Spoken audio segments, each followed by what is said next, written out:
Welcome in to episode 17 of our Let's Play Civilization 7 series here on the Madish Moose YouTube channel. We are in the exploration age, turn 10. Got a lot of the kind of introductory things. The transition was taken care of a couple episodes ago. We learned a whole bunch of things about that. We've also kind of jumped into the first little bit here. Our primary objective now, gotta find some way to get to the distant lands. It has not been pretty so far. If you need to catch up on any of the action, down in the description below is a link to episode 1 in the series. You can find out just how tragic it's been trying to get to the distant lands so far. We'll be looking at that today for sure, but we're looking forward to seeing what the exploration has in store for us today in our game of Civilization 7. Here we are in our capital city of Gao, and Gao's doing well. We're building observatories. Every single one of our cities currently, I believe, is building observatories, except for Lollipel. Lollipel is still working on Serpent Mounts. 6 turns on Serpent Mounts. So hopefully, fingers crossed, we went there as fast as we could. We're building it with every resource we have production-wise is in Lollipel right now. We're hopefully, I don't know, it's going to be close, I think. It's going to be really close. So we'll see if we can get Serpent Mounts in that city. The biggest thing why we were building observatories, because we need to get our science up. Our culture, obviously phenomenal. It's going to continue to be phenomenal. We've got shamanism. We've already kind of started to demonstrate how ridiculously powerful shamanism is. Our culture is off the charts. The Howelts help with that, obviously, as well. Our science is lagging behind several of the AI. It's not awful, but look at that 200 science from Napoleon. He is cruising in science. We don't want to fall too far behind in that. Especially, the biggest thing is if somebody is way ahead of you in science, and you're playing an AI-based game, probably maintain good relationships with them, because the biggest thing there is their units will be the level 2 or level 3 units before yours will be, and that does make a large difference, especially if you're playing at higher difficulty levels. If you're not getting to those markers soon enough and there's a war declared on you and they have higher level units than you, that will become problematic for you, because despite the fact that you might have armies, they might be inferior armies to someone with a technological advantage within that age. Will make a difference, and that could be something that makes or breaks a war. So I'll pay attention to my relationship specifically with Napoleon here at this point, just to make sure that we're in a good spot with him. We should be fine. Remember, he dislikes, I believe it's like large militaries or something like that. Like, he doesn't want people with big militaries. Our military is not so big.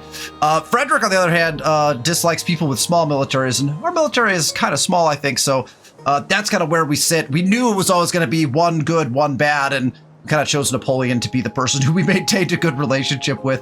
One of the biggest issues that we have right now in the exploration age is we are currently sitting at 7 of 8 on our settlement cap. We really, at any time in a game of Civilization 7, if you have settlement cap, especially in the first 2 ages, it's not as important in the modern age, but in the antiquity age and in the exploration age, if you have settlement cap available to you, you really want to have settlements down.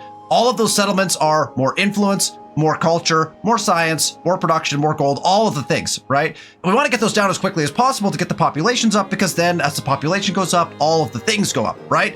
So we're sitting here, we've got 10 turns, we don't even have a settler anywhere near where we would need to have a settler. Now, we do have a settled location.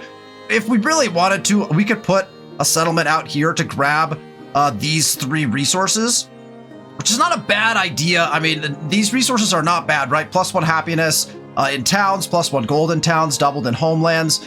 And then the fish are good too for growth. It wouldn't be a bad idea just to say like, hey, we haven't gotten to the distant lands yet. Let's just put a settlement out here, grab these 3 resources, and fill in this kind of space right here. It's not the worst play. We might even think about doing that. It'd be a quick purchase or build of a settler out of Oahuatu, put a quick settlement down here. That would become a fishing town very quickly. As soon as we got access to like some of these reefs and things, we just turn it into a quick fishing town, and we're off and running, generating some food and growth opportunities for some of our other cities. Now, the more I'm thinking about it, the more I'm thinking that sounds like a great idea. Let's play a turn, and we'll see if we can get to the distant lands. We have not found any passageway, right? We lost a boat here. This boat, I don't think it's gonna make it. It found land, but I don't think it's gonna make it. This boat is so far not looking great. We have another boat here that's going to start going across, but we're in a little bit of trouble as far as the distant lands is concerned. We have no easy crossing point. Thank goodness we're playing the Songhai and we can start generating our treasure fleets here in the next 2 turns because of the fact that we get some off of our navigable river cities. But outside of that, we're kind of without luck here, you know? Couple things before we hit that next turn button, of course. We have 241 influence. And that one thing I neglected to do at the end of the last episode is come over here to Abalisa, and befriend independent.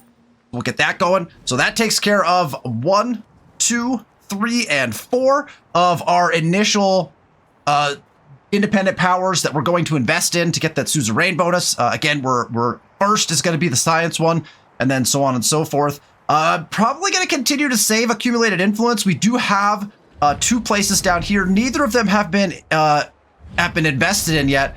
Obviously, as people that are aggressive to us, it takes twice as long to get them to city-state status and get that suzerain bonus. But it's still probably a really solid idea for us to try to convert both of them. Another thing I noticed, and this is slightly problematic, is it appears that our good, not so much friend, Ada Lovelace, is actually continuing to fight Isfahan.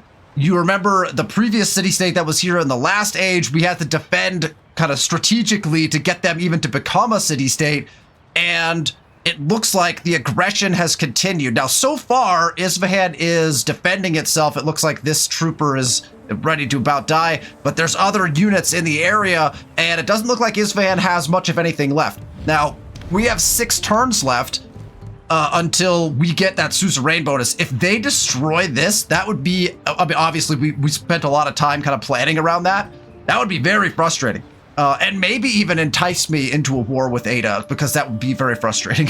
We couldn't free it. There's no mechanic to free a city-state. Although, if she destroys it before it becomes a city-state, that's neither here nor there, because they're just gone, right? However, I'm a little worried. I'm a little worried over there about what's going on. So let's hold the gold in case we want to just purchase a settler outright, although I don't think a settler would necessarily cost that much. But I think we'll hold the gold, see what we want to do with it here on the next turn, and then we will kind of get off and running from there.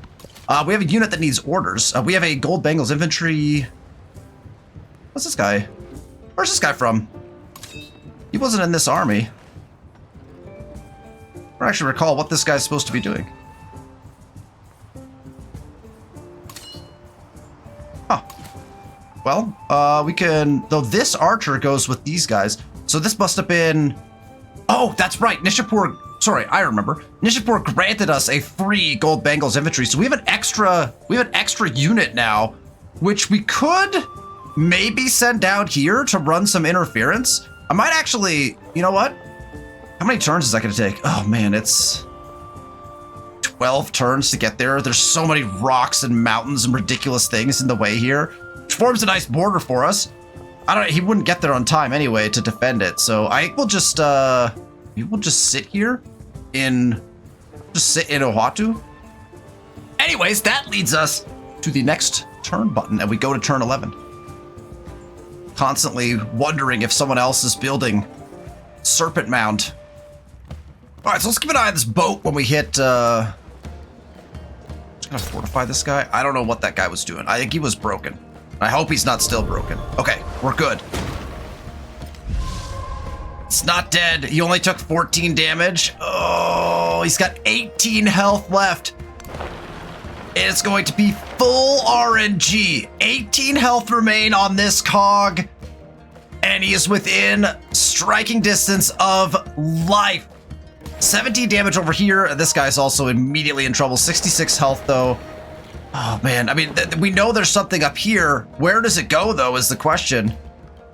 Oh, my gosh. So much death and destruction for all these cogs. This guy took only 12 damage.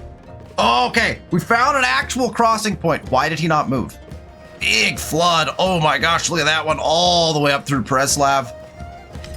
A religion has been founded, so we got more religions coming online now. All right, we'd like to get wharfs in, I think, in most places.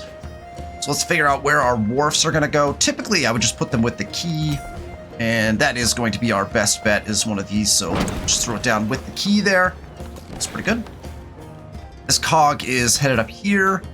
Don't want to take any damage. All the units are broken. You see that? Okay, so we know we have a crossing point here. It is drastically hard to get to, though. I don't love that.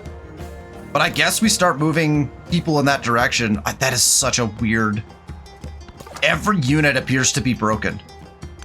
Maybe they'll become unbroken at some point. Uh-oh! The attack on Isfahan has renewed with great vigor. Multiple units now assaulting the city. They have one... Oh, it's gonna die. It is going to die. That's our 4th trade route that we have opened up, so that's another great thing for us. Oh, gosh.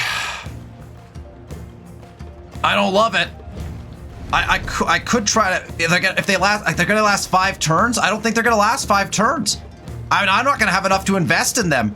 Our whole plan could potentially be going down the tubes. All right, 3 production, 3 gold. We could flip this or this because that will allow us to get more gold in Axum. And Axum's got some bonus, some multipliers on that. And then we also want to put this in Axum. They're maxed out Axum. Again, don't forget there's good things that happen when we do that. We pull the dies and we'll put the dates in, and we'll take the dies, which are just happiness, and move them to wherever our lowest happiness level is. So just Ohatu City, put in some dies there just to keep that balanced. Don't forget, we have a lot of resources that are up here, right? Our marble getting us 10% production towards wonders. We have 4 of those. We have iron getting us combat strength. We have wine getting us happiness. Niter getting us combat strength. We have golden towns, doubled in homelands. We have 5 rubies. So we have a lot of great things going on for us that we don't necessarily see down here because they're up here, right? 20% gold towards purchasing buildings. We have 2 of those. 20% gold towards purchasing and upgrading units, right? We had a lot of really good empire and treasure resources that are benefiting us in real ways right now. So just want to keep that in mind, that don't forget some of those resources you start to forget about, but they're benefiting your empire in really big ways. So again, if we put our little settlement down here, we've got the potential for some other really good things to happen, right? So we want to think about that. Okay, so we have our 1,300 gold. So we want to probably think on how do we want to spend that, right? Well, now we know that there's a cross point here at least. I don't know. How are we going to get a settler over the water? We might honestly just be waiting until shipbuilding to do it. It might just, because we're going to buy a settler here, sail it all the way down to here, cross it, and then what? We probably will be at shipbuilding by then, you know? So I don't know. I don't even know what the best play is here at this point.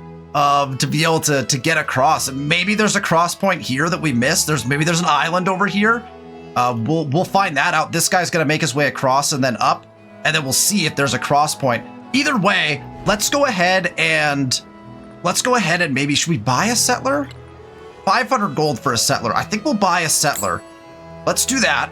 We'll spend some of our gold down on a settler, and then we'll decide whether we're going to put the settler right here and just take these resources and run with it, or if we're going to attempt a crossing somewhere, get them moving down in this direction. This is the only viable crossing spot right now where we wouldn't potentially die, so we have to think about that.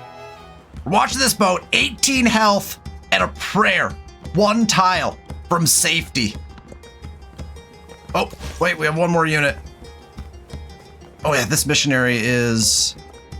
Well, we have 1 convert left, but I think it's going to be this one. We just convert it right now. What did that push us to? Maybe we should have moved 1 more just to be able to see the city. Okay, now we watch this boat. Oh, thank goodness the turn. No! Every village his wishes. A second cog dead in the water. We found a crossing point. It is not a realistic crossing point. Oh, and this guy has now... Holy smokes, the damage that this cog has taken. This guy is now also dead. They're 13 health.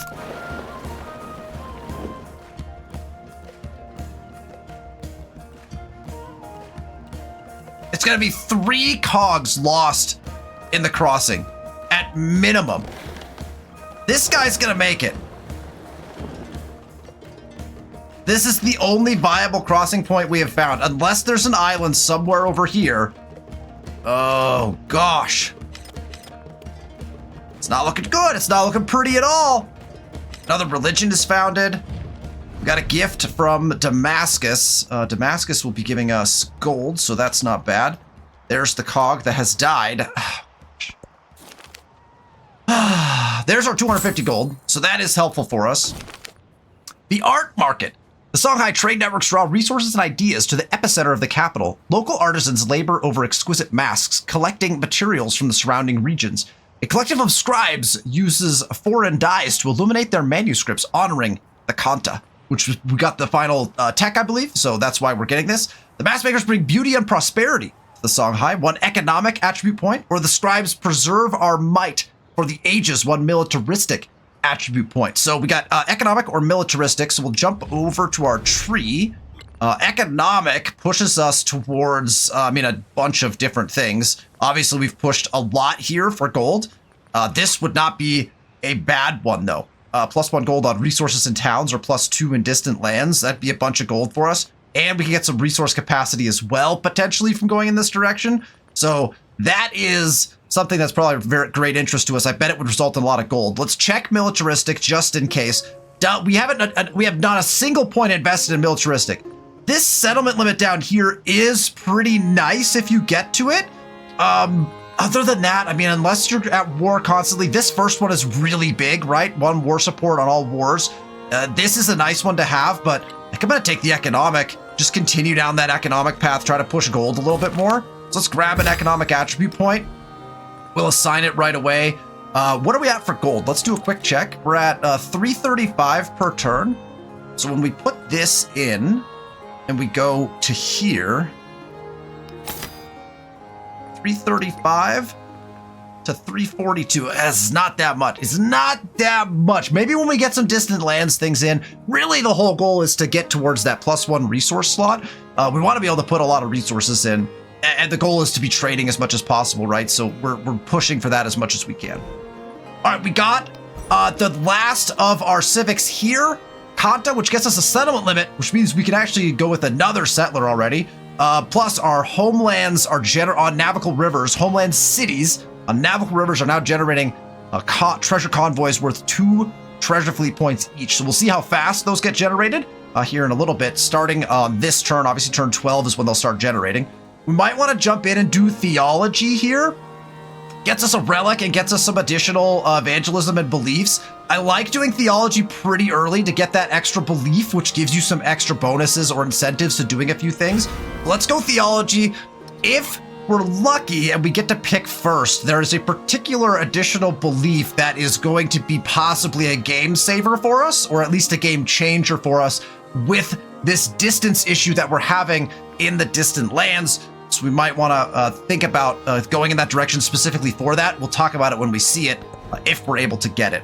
Okay, Axum is ready to put a bazaar. And actually, you know what I did? I changed my mind about where things need to go in Axum. We have this beautiful tile right here. That's a really nice adjacency tile for either our gold buildings or our food buildings. And I remembered how important growth is for Axum, right? And so actually our caravanserai, our bazaar should probably end up in a different location, right? We probably should put the market, the bazaar and everything should go with the market, and then our food buildings should actually end up over here, right? And we've got our wharf in already, but we don't have access to the inn or the hospital, I believe, are both in this age. We would put those here and then keep the bazaar in this location here. So I think that's actually a really good play. So I think what I'm going to do is go ahead and build the bazaar, and I'm going to build it right here where the market is. The market's actually going to stay for this turn. We're going to put that down here, and then we'll save this tile over here. We'll save for our food buildings, because we want increased growth, right? So we want the best buildings. I think we actually want to be where our food buildings, we want that adjacency to be the highest. So we'll go for that right now. I do think that wharf is probably our best bet here as well, and we could probably just put that over the bath. Again, I don't feel the need to put it elsewhere, although we get much more food if we put it someplace else. We can put it with the lighthouse, actually. I don't want to block the view. I know this is aesthetic, and people will probably be like, why are you doing this? I don't like blocking the aesthetic of Colossus, so I think I'm going to go with, let's just put it with the lighthouse. I like the lighthouse staying too, because I really like the look of the lighthouse, but we could put a wharf with the lighthouse. We might end up even putting a shipyard there, potentially. There might be a better spot for the shipyard, we'll find out, but the wharf is a +8 food here, so let's go with that. The 9 would be nice, but again, aesthetics. Aesthetics are important. I like, see how the lighthouse stays?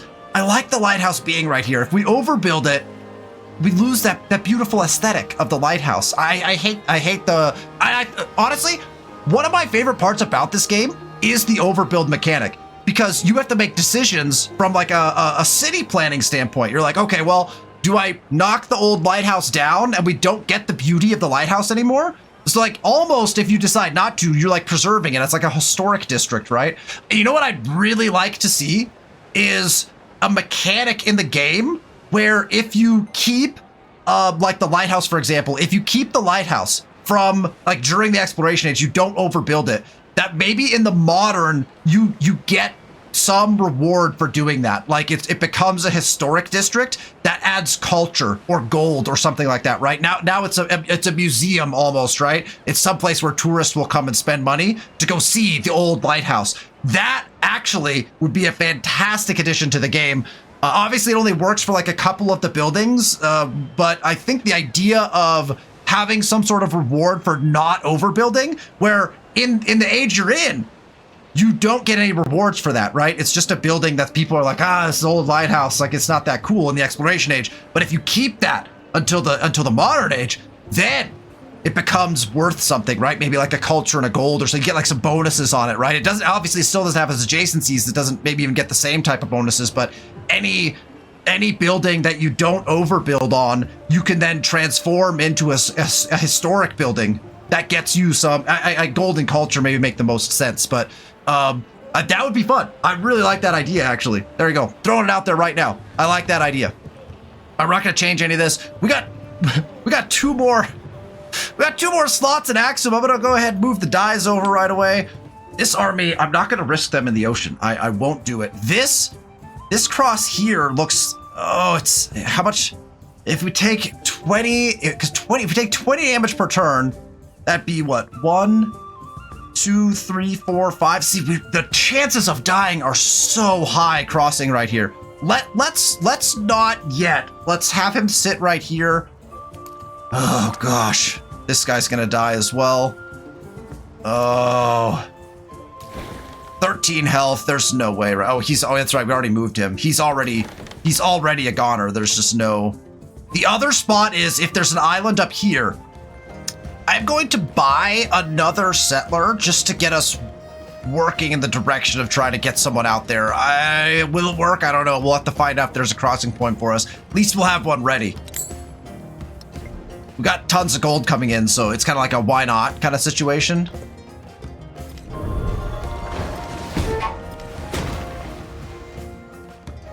Three boats entered the water. 3 boats attempted to sail to the distant lands. And 1, 2, 3 boats have failed in their quest to get to the other side. 3 cogs dead. Absolutely abysmal. Oh, a competing religion. Oh, Chickasaw's being reconverted, and you can see our culture dropping rapidly as that happens. So we actually need to come in and spend some gold on some missionaries. So let's do that right away. Let's go ahead and come down here. We'll grab a missionary. We have gold to do it, so we'll grab a missionary here, and we'll start heading up in this direction, start to reconvert any cities that are not converted. Try to push our culture back up. I believe we also have a missionary headed down here. I don't know where. Yeah, the missionary is right here. So we'll actually get to take a check on if this guy moves this way. I don't think he's going to. Is Isfahan even going to survive? We do not know. We do not know. The only way I think we cross is down here. I think I actually have to jump. I have to jump this guy into the water somehow. This settler, we have to jump into the water, I guess. All right, so we get this boat up here and we'll start to see, I don't see anything good yet. We'll keep moving. There's some resources here. So if we could cross here, we've got options to settle. So that's good. That's good news so far. So we'll get this settler coming down and around and we'll try to get over here. But it's not going to be a great cross until after we have shipbuilding. That's for certain. Got this boat in position. We'll start moving him across. Will he just be yet another cog that dies to the machine of the ocean? Okay, I believe we have this guy ready to go over here. Let's get him moving. We're just gonna do it. We're gonna put down here. Here is our settlement. Timbuktu is gonna be our first settlement. Love that, and we will get a growth out to the cocoa. Grab the cocoa, then we'll grab the fish so we can slot the fish in, probably into Axum, to be honest, and then we'll go after Flat Tropical and then some of these, specifically some of these reef tiles, right? Want to get access to as many of the reefs as we can, and then we'll make it into a fishing village when we can. We have 1,200 gold to possibly spend. We've got a couple settlers out. The next thing to spend gold on, I mean, might be boats. I might need, might need another cog. How else am I gonna get across the water? It's so confusing. I don't know what to do. Here's what we should do. We should spend the gold in Timbuktu. Let's get Timbuktu. They're not gonna be able to put anything down, right, until we get access to some of these tiles over here. But the only thing they can really do is a fishing key, right? So we'll fishing key right here. That'll get that in. I don't think we'll be able to do anything else, like, unless we want to put something in the city center, which we could. We could put granary in the city center. Probably not the worst idea in the world. We don't have to have a temple here. We have another, this, right? 1, 2, 3. So we have this tile right here. So they will own this tile to be able to put 2 things on. So we could put, well, I don't know, because we got the, we'll have to play around with that. But honestly, if we want the granary, we just need to put the granary down in the center, right? Let's just do that. Let's granary the city center, because that'll get us maximal growth there. And so that's all we can put down for now, though, in this particular place, right? So that's all we've got there. We have 900 gold left. I think it'd be interesting to see what we can put in. Now, we could save that gold for when we get caravansaries, right? We could save it for when that growth happens, but we're getting 368 gold per turn. I feel like maybe we should put a stonecutter in. 2 food, 6 production. We've got a spot for it right here, so let's go ahead and do that in Saba. Any amount of gold additional, right? And we can actually do Mataras as well. We could do it on this turn. We wanted to spend down all of our gold. We could actually put that in here as well. And do we have a spot for it is the question. So then the question becomes, what do we want to overbuild? Well, the monument requires us to overbuild nothing. So we just put the stonecutter right here, and then it's no big deal, right? We just, yeah, that's a pretty easy decision for us, I think. Put that stonecutter in. That spends all of our gold and takes us once again to the next turn button. By knowing things in their true There we go. nature, one knows We've got the our divine. theology civic. That gives us some other things to think about, including a new belief, which I'm hoping is going to be a big thing for us. And figures, and I arranged these shapes one by one. Oh, we also have a tech unlocked for the grist mill and the sawmill. We were going for that. That's going to be a big thing for us in all of our cities. And it looks like a lot of the cities are done putting in their buildings. So we're going to get to work on grist mills probably as quickly as we can. We have a great work that we are now slotted. So it's +2 culture, +2 happiness for great work as we receive our first relic. That was from the theology civic, by the way, that we got that. So you're looking for ways to grab some of those things. Isfahan seems to be surviving. 2 turns left. Oh boy, it's gonna be very interesting. We have a diplomatic action to respond to. Uh-oh. Ada Lovelace would like to decrease our relationship. Ada, I mean, I'm not gonna, I'm not spending my influence to reject this. I suppose Ada wants war. And this is the bottom line. She's wanted war since the last era. it's gonna get ugly. It's gonna get ugly real fast, and Isfahan's gonna be probably in the crosshairs for that. All that tells me is, yeah, I want to get the shipbuilding. We probably should get heraldry as our next thing here. Number one, Rila Monastery is not bad. We could go after Rila Monastery in one of our cities. Feudalism is really good because the inn and the settlement limit. But I think the access to our knight and our tier 2 gold bangles infantry might be very beneficial for us. Castles also gets us the crossbowmen, which is the next tier up from what we have currently. So any of these would work. I like castles because it gets you access to dungeon, which gives you influence and production. Most of our units, though, I think will benefit very well from heraldry, and I'd like to get access to another wonder potentially sooner rather than later. Really, castles, heraldry, and feudalism are all very, very good. All of them are great techs that you want to have at some point.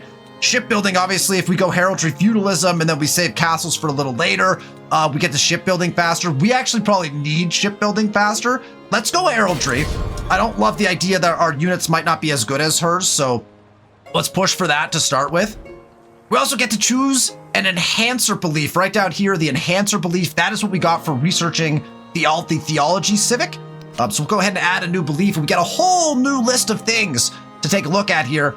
So, conversion, newly founded towns and distant lands start with this religion. The best one, and the one that I was hoping would still be available, thank goodness, is Stella Maris. You'll see it right here. It's usually the second one on the list. +2 movement to all missionaries when embarked. This is not a big deal in and of itself, although it can help you get to the distant lands with missionaries. The big one is the second piece of text here in Stella Maris. All naval and embarked units receive +1 movement. This gets you across water much, much faster. Now, I don't know if it works where you get +1 movement and that helps you until you get shipbuilding, but it will definitely help us move about the land much faster. We'll have to check, actually. We might have to test to see if our units can move 2 spaces in rough water. I don't think you can, because I think it just automatically ends. But that +1 movement to embarked and naval units gets you around the map much, much faster, regardless of kind of what you're doing. I think Stella Maris is a really potent enhancer belief, right? Conversion's also good. You also have a bunch of different things you can choose from. Conquered settlements, convert your religion. Dawa, I've actually used very, very successful before. When a trade route is established to a settlement, it's converted to your religion. Very potent. You can spread your religion very quickly and very far by Dawa, which is very good as well. Zeal is good. Missionaries receive +1 charge. You get +1 relic slots as well. All of these things could be potentially good. Crusade, +1 war support against civilizations who have founded a religion. These are all decent ones to choose. I think the best one for us is going to be Stella Maris. I also think that Stella Maris maybe, possibly, should also apply to treasure convoys because they are also an embarked unit or naval unit, I would assume. And so you probably get faster movement on your treasure convoys as well, which will help you with that economic legacy path as well. So we're going to take Stella Maris and hope that that benefits us in some way, shape, or form as well. That means we have to choose our next civic. We could take Reformation. I'm not super keen on Reformation yet. Reformation is good, but I don't think we need it quite yet. I would like to take a look at what other wonders we might want to get to because I think that will be important. Obviously, we already got Tombs of Askia through our own civic tree. But we have other things like the Hala Okewe, which could be useful for us. We do sit on some coastal water, so we could think about going in this direction. The other thing we want to look at is societal class, sovereignty, and imperialism all get us more settlement limits, and so getting to those can be very helpful as we go in that direction. One of the best wonders, I think, in the exploration age is El Escorial down here, the Mastery 2 in colonialism. It has a base 3 happiness. It has 3 relic slots, which is very important. It has and it gives you an extra settlement limit. So not only does getting this Mastery of colonialism get you a settlement limit, if you build El Escorial, also gets you a settlement limit. Also gives you +4 happiness for every city that is within 7 tiles of the wonder, which is, again, like anything that gets you plus on multiple things, right, is really great. I actually think we might take a shot at getting to El Escorial. I think this is probably, I know it's a path that we don't really need to trend, but I think I want to go in that direction. So we're going to start by going this way. And honestly, I might even just tech all the way to it, like all the way down to that mastery. I might go in that direction. We'll leave it there for now, and then we'll mess around with it maybe here in a little bit. Gristmill, you'll notice, plus 10 food. Sawmill, 2 food, 8 production. Which do we want first?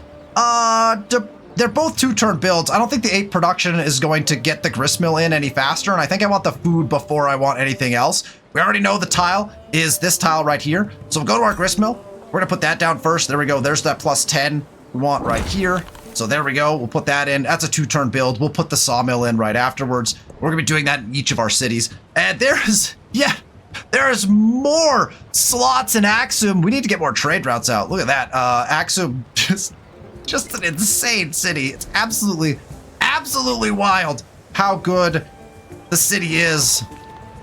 Oh my goodness. All right, let's see. Let's get this settler on the way.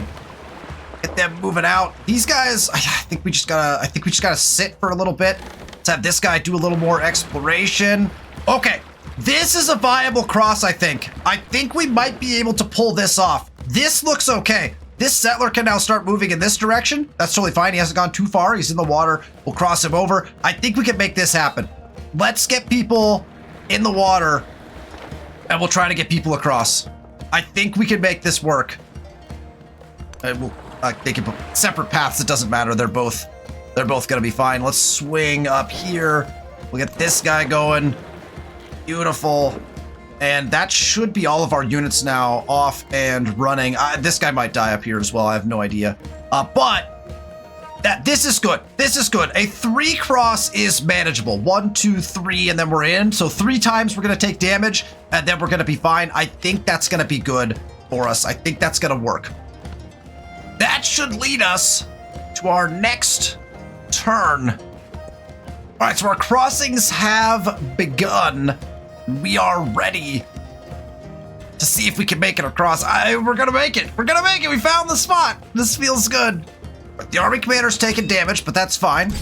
We'll get him moving. The scout taking damage, but we'll get him moving, right? We're gonna cross over. We'll end up in the same location. We'll be able to get over here. Our settler is gonna be moving in the same direction. You'll notice how quickly our settler is moving. So again, here, Stella Maris didn't do much for us, right? We're still stopping on each tile. But our settler was able to travel that extra tile because of Stella Maris and be able to get where we wanted them to go a little faster. We got extra movement. That movement will be critical as we continue to be able to cross back and forth amongst our whatever we're sending, whether that be settlers, whether that be scouts, whether that be armies, whether that be our treasure convoys, our boats. All of that is going to benefit from it. It's one of the best enhancer beliefs I think there are. There's quite a few other good ones you could argue for, but I think that works quite well to be able to do the Stella Maris as your belief there. Gonna pick a celebration. We love that. Let's take that 20% food. I believe that celebration comes on the heels of a celebration ending, so I think we have enough happiness that we're just triggering celebration after celebration after celebration. That's good news for us. We like that. Plus, gets us an extra policy card. 15% on adjacent to city. We don't have that. Again, we can get a little extra gold.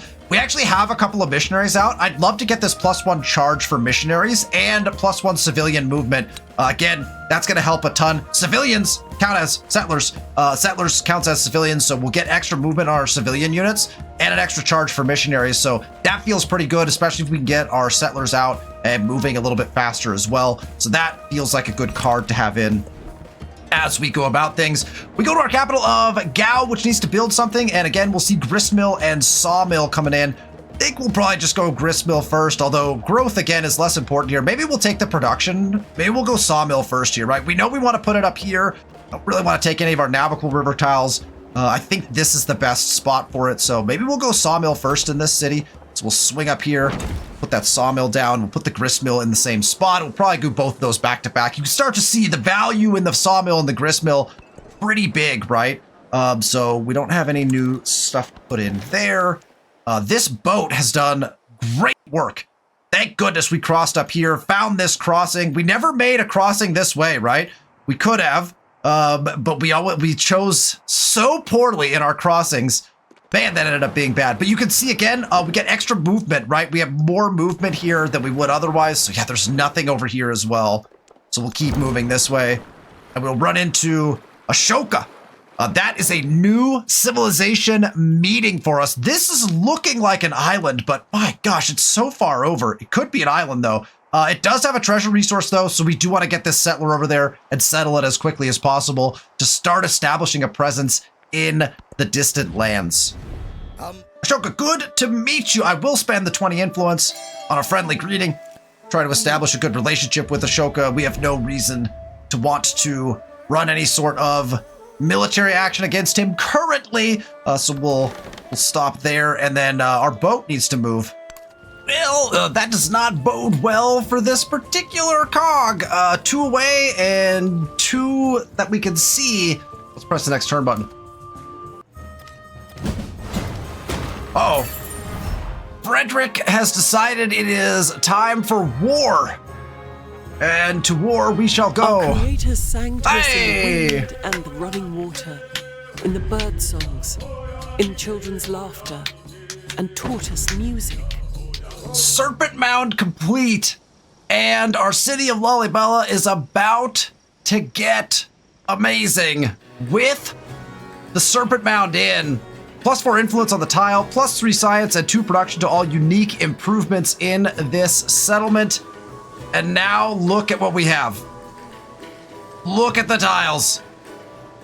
3 science and 2 production on all of our howls, all of our caravanseries. Those tiles are starting to look amazing. They're looking very comparable to some of our tiles over here in Axum. Not quite as good, although these ones have science on them now, which is pretty potent. So kind of switching down here, like look at this one right here. Oh my goodness. 5 production, 2 gold, 3 science, 3 culture on this howl. That is lovely. We also have major happenings. In addition to Serpent Mound being built, Frederick has declared war. Last time when Frederick attacked us, he came through here. This time, I mean, he can't come through here either because he can't. I mean, I guess if he has open borders, he could walk troops through here. Technically, he could go through here, I think, right? So he could come into Matara via the river, in which we would just crush him. We might have to get units down there. I think this is a likely passage point for him to try to come get us. If he even bothers to attack us, I don't even know.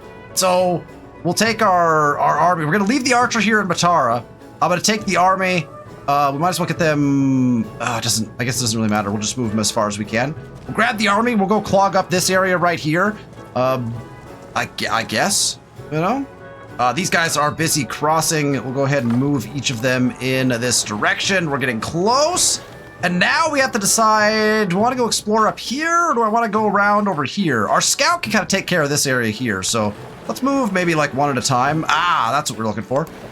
A discovery. A journeyman has engineered a more efficient tide mill, taking advantage of the ocean's ever-changing swells to turn inedible grains into market-ready flours.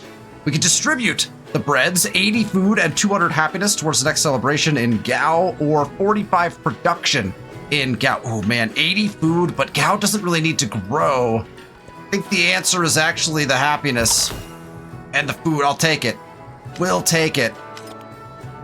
This guy's in trouble. 71 damage now. If we don't see anything here, we might even turn around. Oh no. An open ocean shipwreck. Oh, don't be tempted by it. You'll die if you go there. We'll have to see how much damage he takes, whether we turn around or go forward. It's risky either way at this point.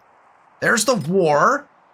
And we have a diplomatic action that has completed. So, much to our happiness, Isfahan, we have become the suzerain of. Receive free technology, become suzerain of City State, including this one.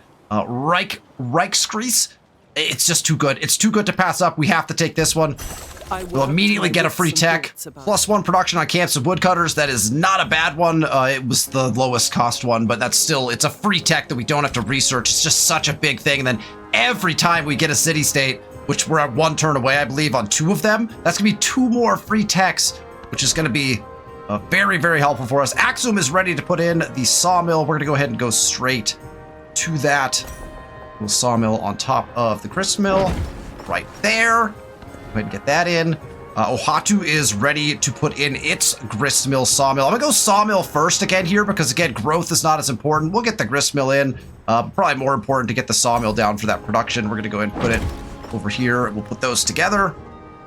And Lalibela is ready to build a new thing as well because they have gotten Serpent Mound in, so that is excellent. We can grist mill here for a ludicrous amount of food, which we want. We want growth here, right? Very badly. So here's my thought. I was doing some thinking, and as much as I love this caravansary here, I like a caravansary here more.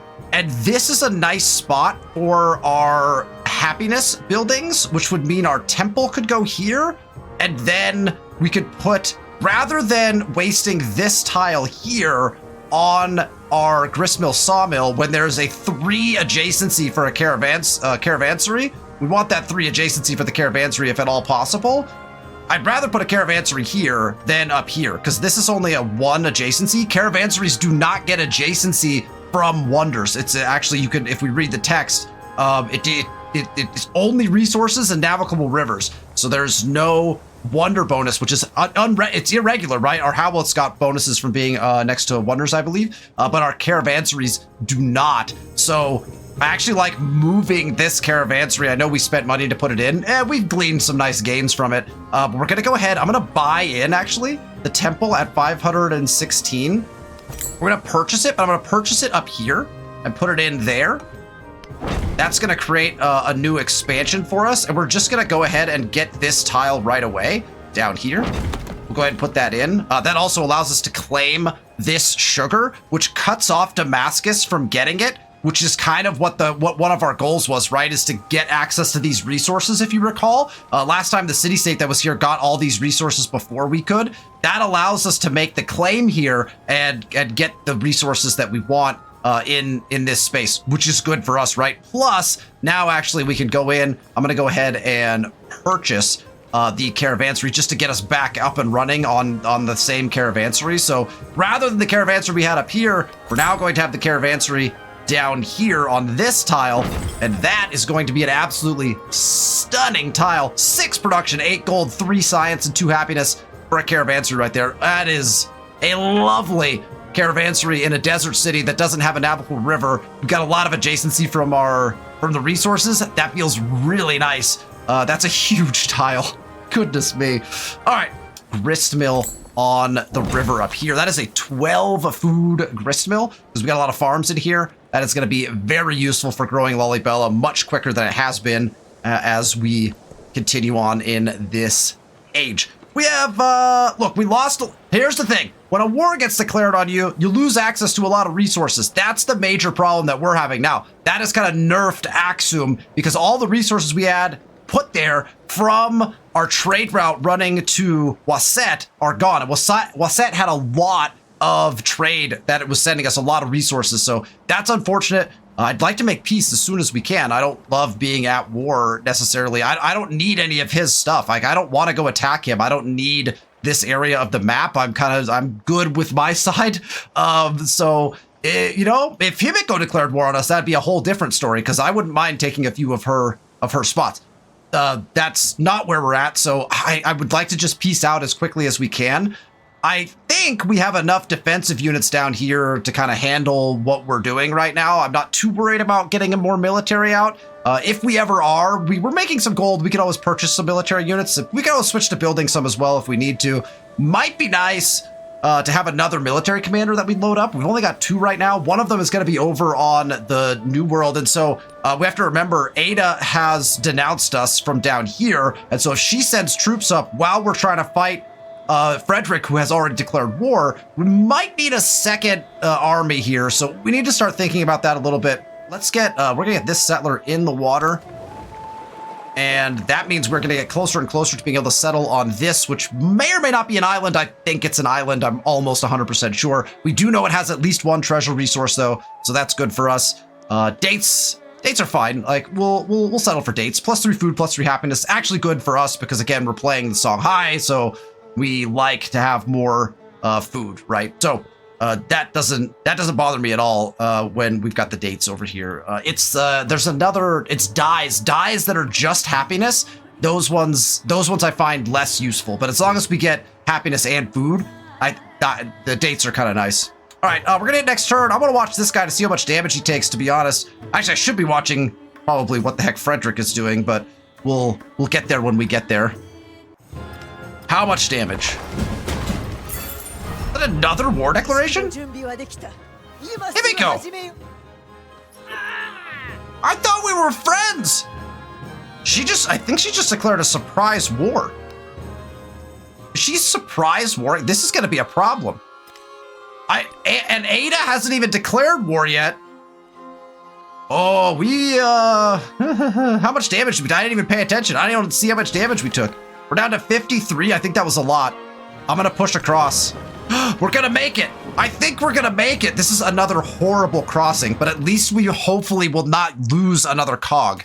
Our army commander has taken the last of his damage. He's gonna cross over, and now he's able to actually move around. I'm gonna keep him in the water, actually, because I don't think I need him on this piece of land, because our scout is going to make it all the way onto that land. We'll do like a scouting of the island as our settler comes across.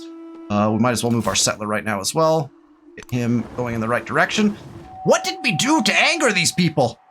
Oh my goodness. Diplomatic action on Nishapur has completed. Another leader has opposed my war. So Frederick has immediately invested in the war. We have the Gate of All Nations, so we had +1 war support. He has invested to bring that back down to 0. I mean, I guess I don't mind that. I'm going to have to probably spend some influence to keep that at it even, though. Ah, they did. They allied on the last turn. I don't think that was true in the last turn. So they allied at the end of the turn, and then she decided to declare war as a result of that. City-state bonus from Nishapur. This is where we could look down here to staked claims. +1 settlement limit, although we don't need the +1 settlement limit right now. We could get a war support. Yeah, so I think I'm gonna take the war support. I can't remember what the actual bonuses are to having plus war support, but you get bonuses to your combat strength based on your war support, I believe. And so I think this will give us a nice advantage overall. If we take longbow or free companies, we only get the ranged or the infantry, and so I think the war support gets us more. I could be wrong on that, but let me know in the comments if I am incorrect. Which also means we do want to invest in another military one at some point sooner rather than later to get that settlement limit. But I'm going to take the war support just because we got 2 wars going on. There we go. That also gets us a free tech. +1 food on food buildings and on fishing boats. That's huge for us. Big growth. That feels really nice. So that feels pretty good. That's the cartography one as well. And then our war support should increase with both of those, I would hope. There is a Frederick unit, the Tercio. I'm assuming that is his unique unit. So we're going to go ahead and deploy. And I guess our little war is underway. There is a Himiko archer, which, oh man, that is highly problematic. Oh no. Okay. Oh, we're in a slight amount of trouble. Actually, now that I've deployed this troop, I think I'm going to move these units. Can I scoot him here and still deploy? That only used 2 of my movement. I might even be able to go further than that, right? I've got this clogged up a little bit. I need to get my archers in range of shooting this archer, really is what I need. Let's get this guy out. And then we'll clog up this lane right here. Oh man, she's got a bunch of units up here too. Okay, we're gonna need more military. We are gonna need more military. Let's get those archers out. And where can we put our other archers too? Should be able to. Let's do this because I think we can. Oh, that burned all the movement. No, it didn't. Okay, perfect. I want to set them here. These guys are gonna fortify, and then we could double shoot into the archer. Oh, it's shooting the settler first? Why? Oh no, I wanted to shoot the archer. I wish you could choose the target. That feels weird that you shoot the civilian unit first. That feels very odd, actually. I wonder if I can select that and I just messed up somehow. Oh, this doesn't feel good. Cyclical in nature. A battlefield nourishes the soil with iron. Deep within the layers of the earth, life begins anew. Remnants of the human cost of war feed into an endless cycle of loss and revival. 350 gold. Thank you. I need that to buy an army. Got our army over there, but oh boy. Okay, so we don't actually have a crossing point here. So now we come. We went into the. We have to go into the water. So we actually won't. We'll come around this way. Let's try to find an easier cross point. So we got our boat gonna come back around again. Okay, so we have 257 influence. Let's get the investment done in another science one. I'd like to get that population one if at all possible. Although it's population in our capital, I think. And then we have 1,000 gold to spend, and then we have 1 turn left on just a couple things, so we can start producing more military.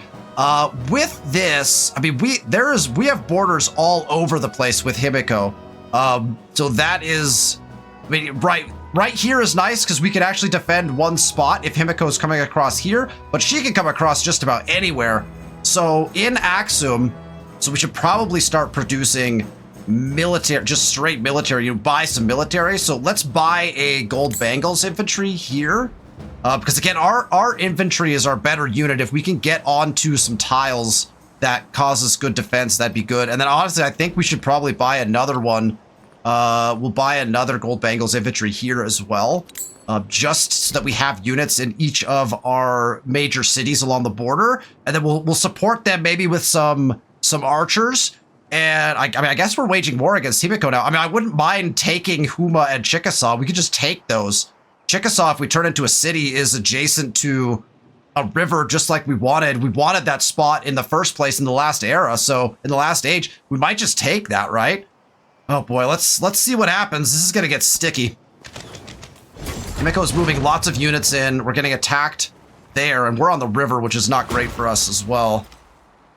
Okay, yeah, I like that we need to spend all of our gold and probably all of our production on a second army. This is going to get icky up here. Although Himiko has moved archers into horrible positions, so that's good news for us. Settler damage, but they're going to be just fine. And this boat, oh no, it took a lot of damage. 36, I think we're going to be good. I think we're going to be good. There's a new continent, and if that's just a single island, that would be kind of funny. If we heal up, we could poke back out here and get this, or just wait for shipbuilding to go grab it as well. But I'm glad he's gonna live. It looks like he's gonna live. I don't think you could take more than 30 damage in a turn, but I could be wrong. I really need to get so we're on plains, so we're getting the bonus from plains because Amina has bonuses on desert and plains, so we're getting a bonus from that. We'd like to be, if we get onto like a resource, we get bonus with our units as well from that standpoint. So we wouldn't mind hanging out on resource tiles either, but we can only, that's situational, right? There's 250 gold from Abalessa, so that feels good. Saba is growing. We like that. We want Saba actually, well, technically we want the best caravansary spots, right? So anything that's adjacent to, so that actually might be our best spot for caravansaries right there. I like getting the food online because we'll grow faster in Saba. So maybe we should do that though. Maybe we should grab these couple food tiles just so we grow a little quicker, and then we'll expand out to the production tiles, regardless of where the caravansaries make sense. So that's probably a decent plan. So let's go ahead and expand to this tile here for the food. We're not going to spend the gold on the caravansary immediately, although that's very tempting to do. And then as much as I'd like this, I also want to get access to this. We don't have to though. Let's take the fish is really useful for us to put in our cities. So let's go fish first, and then we'll work our way up to getting this. We wanted to get this direction so we could put in some more buildings, but we'll get there eventually. All right, Axum can only build caravansaries right now, so that's perfect because what we're gonna do is I'm gonna produce an army commander out of Axum because they have the most production. Lalibela probably should build the sawmill still, but I do feel like we need to reinforce this fight. So we've got 2 infantry units. We'll get like a courser maybe here. I like that idea. Let's keep our units even. I think I'm gonna purchase in Axum. I will buy a heavy archer because I want to support those units with a heavy archer. I'm going to do the same thing in Gao. We're going to spend our money on a heavy archer if we can. So just spending all of our money getting an army up and running. So that's two infantry units and 2 archers coming out here, and then we've got a courser coming over there. So that we need just 1 more unit, and once we get a commander upgraded, we'll be able to stack more there. So I think that will work for us. For the warrior queen, Amina inspects each warrior one at a time, from the calluses on their hands to the sores on their feet. Only the strongest women will be chosen to fight. There's no room for fragility or weakness. A free commander promotion. Or activate the determined ability +2 combat strength. How long does this ability last? I don't think I don't have to have a free commander promotion, although that feels nice. +2 combat strength feels real good right now. I wonder if that lasts the entire age. I'm intrigued by finding out how long that lasts. So do we grab another courser here? I think we do, right? We go courser here as well. So let's that way the full army gets filled out. Someone's under threat. Matar. Oh, yep, they're crossing you now. Oh, yep. And now now we have the only other spot here they're crossing units, but we can shoot this unit as it comes down the river. So let's get our guy in position. It's going to take a second to get here, but he should only be able to move. He's going to be able to move a couple tiles at a time. As long as we can catch him in the water first when he shoots, we might have to buy a gold Bengals infantry unit here to defend landings. Oh, it's getting real sticky. All right, Lollibella actually doesn't need the production so much anymore, technically speaking, so we can sub out production in Lollibella. We'll just stack Axum again, I think. Axum just takes everything because of the benefits that we're getting there, including the fish. We're just going to stack all resources in Axum for now, just to crank out production and everything there. And then we got room to make some attacks here, so let's do this first. How much damage can the gold Bengals infantry do? It can almost kill the unit, in which case we kind of want it to. So let's go ahead and run an attack here first. And then this should be a kill, which will move our gold Bengals infantry into a position to be able to defend against this courser. Because I don't think they can walk through Abelisa. I don't think. They might be able to, though, in which case our archer will be in trouble. And then what we can do, actually, is with our commander, we could do the focus fire now and go extra damage on the courser, I think. Because that courser is going to cause us problems if it comes around and tries to attack our guys. I know we're leaving this archer up, but we'll deal with that when we get there. This guy's sitting down a cliff, so we can't attack with this guy unless we go around, which we might want to. But I think it's a better bet to focus on getting this guy out of here. So I'd like to move actually off of the river tile, and that will hopefully cause a block. This guy won't be able to shoot us, possibly. That actually gives us some visibility over here as well. And then I'd like to move this guy off as well, but I'm going to have him just heal. And that way we can double attack maybe into this guy next time, get rid of him, and then establish a border up here, and then hopefully move some guys into defensive positions. No movement from Himiko over here yet, so that's good. The legacy of the ancients. The warrior's victory inspires pride among the citizens. Many claim the strength of the army comes from its ancient legacy and arrange a celebration for their heroes before the tomb of Askia. The youth beg to hear new stories of war, interrupting the griots as they sing tales of old. We can get a gold Bengals infantry or happiness. I mean, this happiness is a ton of happiness. That feels very useful. I think we already are going to be getting like automatic celebrations, though. I think I'm going to take the free gold Bengals infantry. That way we can move them into the best position possible. That feels really nice just because of the war we're at. 750 happiness would have been really nice, too. If we could sit on, I don't know, like this tile, or even if we could get onto this tile, because we have hyper defensive capabilities off of, this isn't plains, though, is it? It's grasslands. We let's get the +5 for being on a resource, though. All right, this gold Bengals infantry can move in that direction as well. Maybe towards Huma. This guy can defend. Then we put together a little attack on Huma. I think that's probably the play. So we'll get this guy maybe moving in that direction as well. Got a lot of units move around. Turns are going to be at a premium here. It's going to take a while to get through each of them. All right, so we get to here, and then we can't see any open ocean over here. So I guess we could just keep moving down the coast until we maybe see something. And our scout can... Oh, why would we go in the water? Why? Okay, as long as he can get back on the land. That's fine. And then I think we're going to keep moving our army this way. We might want to heal them up for any sort of crossing they might have to do. Technically, we could bring them back home at this point, too. We have the ability to do that. All right. We are here, and we're ready to start converting for culture. Got to move into the water, so that'll have to be next turn. That's going to be nice. I believe we have 4 charges. 1, 2, 3, and then maybe a 4th in, like, Ostia if there's some tundra. Yeah, it's got tundra in Ostia. Let's play our next turn. There's some attacks being run over here. Uh-oh. This gold Bengals infantry is in trouble. This archer attack already? I think it must have. All right, settler damaged, but now we are on the land. We'll probably settle somewhere in the middle here. I don't see any rivers right now, which is kind of a pain, but such is life. This guy will live. Oh, that feels good. Okay, we should probably heal him up. Let's take a look. Yeah, single island with one resource. Probably not worth a settle. And so we'll actually sit and heal on this tile now, because we can't go anywhere else with him until he heals up anyway. Let's see. Can we kill this unit with an attack? Oh, we can. Nice. That feels good. And then again, what we could do is we'll use the focus fire on the archer. And now that archer is not really much of a concern for us. I would rather have this guy attempt to heal than do anything else. So we'll have him heal and then probably move on to this tile whenever we get the opportunity. After this guy's dead, we'll move on to this tile and then continue our healing capabilities, because that will give us that bonus of desert. And Echmara has grown. And again, we're looking for spots to put. That's Tombs of Ascii, right? So this is our best spot. It's not the best food spot, but it's the spot where we can put a caravansary. It's actually got some nice adjacency there. So let's grab that for a caravansary. Think we could probably... No, I have to spend gold down here. I want... we need to purchase... I'm going to go with the gold bangles infantry down here.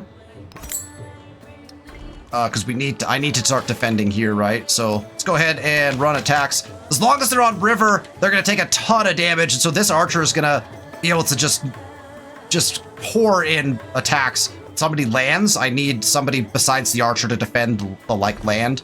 So that's what we're going to go with there. Gao is ready to expand. I want this reef tile at least. Then we can think about what else we want to grab. Let's grab the reef for sure.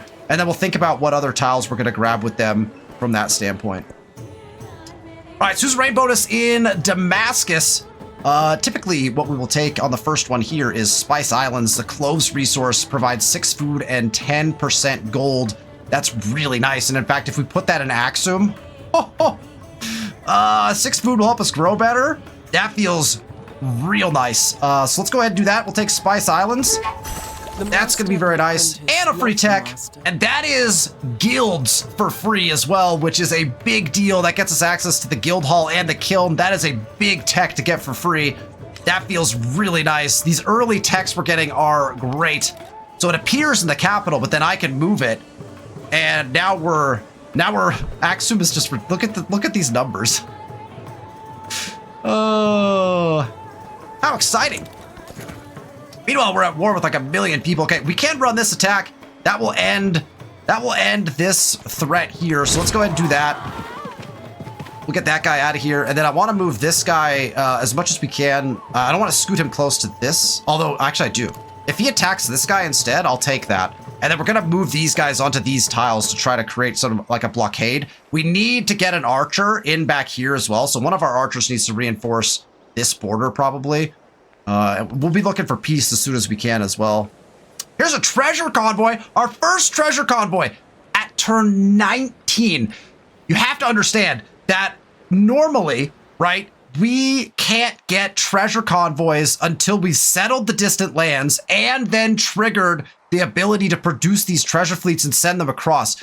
This is turn 19 getting treasure convoys already. The Songhai are very, very powerful because of this, because now they're producing. We just dump it here. This is worth 2 treasure fleet points.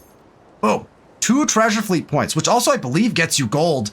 But you can see our gold reserves just went up, I believe, 200 gold for each of those treasure fleet points, which is a really big deal. So we're gonna get that 3 different times. That's 600 gold on turn 19, and we're gonna have 6 treasure fleet points already. That's very powerful. And we get an economic attribute point. Wealth flows through the land like a river, offering up priceless nourishment, economic security. Let's get that economic attribute point. What a turn. That feels very good. We got an economic, and so we'll go in here and, oh man, we have so... This is ridiculous. I almost want to take this plus 25% gold from trade and treasure convoys. I think that's the play.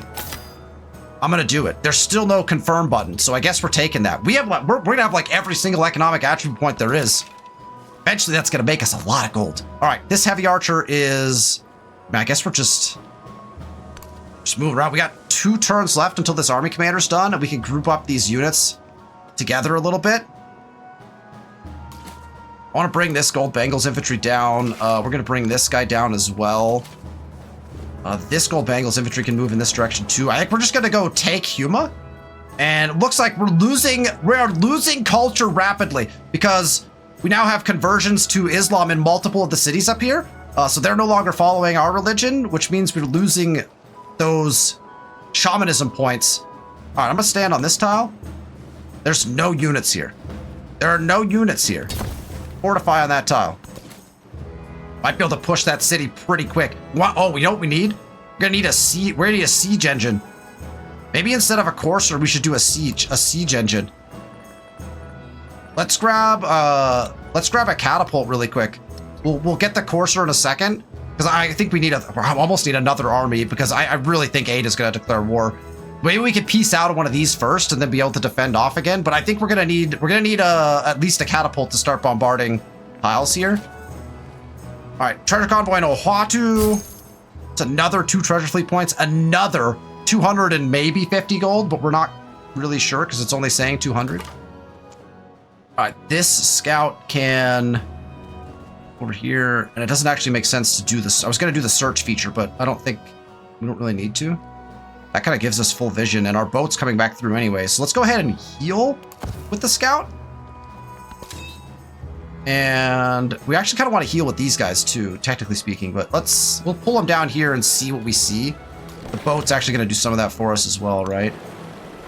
Okay, perfect. So we have some visibility, and here is more land. I wonder if this is another island.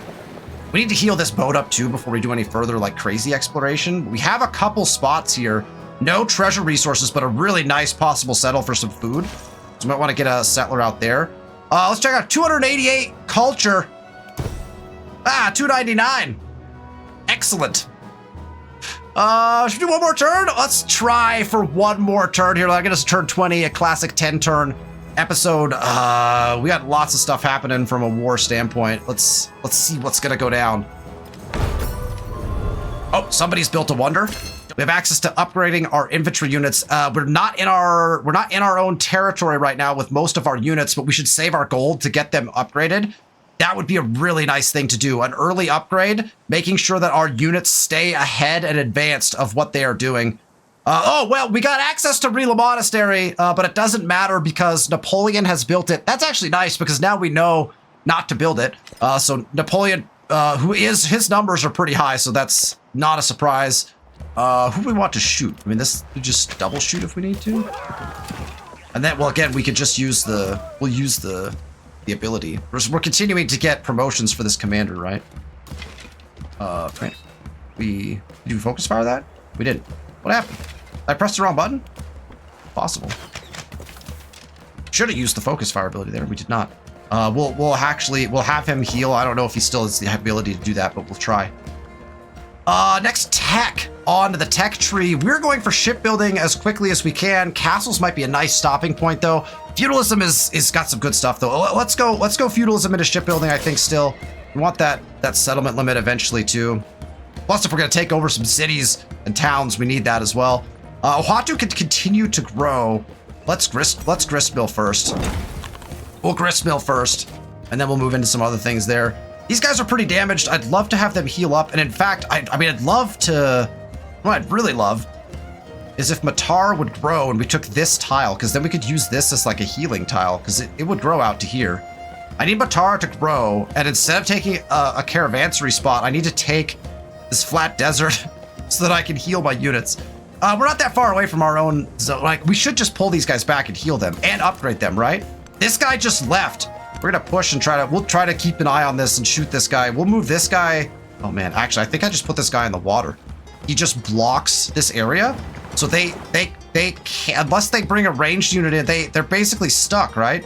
And then we just shoot them in the water. That feels pretty nice. We could actually, you know what we could do? This river goes all the way out to the coast. We could buy a boat. Oh, we could buy a boat right here. That's what we should have done. That's what we should have done instead of the infantry unit. Now we have a boat. All we have to do is get open borders with Napoleon, and we have a boat that can sail all the way down and defend as well. That feels good. I like that. Should we move this guy in range of shooting the city? I mean, I think we should, right? Oh, multiple archers. Okay, we need a full army. We need a full army to do this. Okay, let's move him back. We'll move back. We need to load up an army commander so we can get some serious shots in over here, if that's what we want to do. This actually, Chickasaw is undefended. We might. I wonder if we should move against Chickasaw first. Take Chickasaw, then we'll move down to Huma. These guys can defend, maybe. We got this coming out, and we've got our commander coming out on the next turn as well. So that does feel pretty good. I think the settle is going to be here, because that gets us really good access to pretty much everything we need. But let's check to see if there's a resource. Oh, there's no other place to do it, right? We could settle this. If there's a resource maybe right here, we could settle down one further, but I think that's probably going to be the spot right here. So let's just go check. Oh, there's a resource there. Well, I think that means we're going to settle this spot right here. This boat needs to heal too, but I'd like to see what this territory looks like. So let's swing around a little bit. We'll get an idea for what this is. Then I think we're going to plop a settle here as well if we can. We converted that city. Let's go convert Pompeii. Ruin has been converted as well. So we'll go Pompeii, and then that leaves us with 2. So we'll use the 2 to get Ruin, I believe. That'll be our play. That, I think, will take us to the end of our episode for today. A lot of happenings. Holy smokes. What a busy 10 turns that was. We continue to war and defend and progress the exploration age next week. If you like the content, hit that thumbs up button. Make sure you're subscribed to the channel so you know when we release these videos. I appreciate you watching, and I'll see you next week.